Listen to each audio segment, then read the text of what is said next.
講10樣嘢，一講咧，有名人都會嬲嘅，呢啲你最叻㗎啦。但係咪真係唔報仇先？梗係唔報仇啦！你而家咁樣已經報咗仇㗎啦。好啦，嗱，預備，已經嬲啦，已經。預備，開始。哇，志偉啊，你老實講，你有冇1.25米啊？一個。咦，阿志偉啊，你把聲咁似米奇老鼠，咁你女朋友係米奇阿 Minnie 啊？兩個。喂，阿志偉，咩啊你長期買短褲當長褲著，爽唔爽？爽唔爽啊？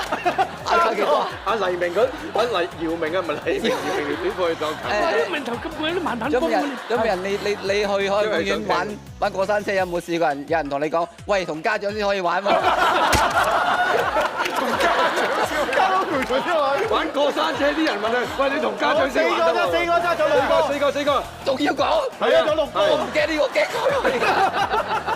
屋企有幾多人啊？數唔數到啊自己？我唔敢講啊！真係我老細我講啲嘢，我唔敢講出嚟嘅。釋放佢出嚟啊！釋放佢出嚟！釋放。喂，唔報嘅大佬。釋放佢出嚟！等呢個機會講，快啲講啊！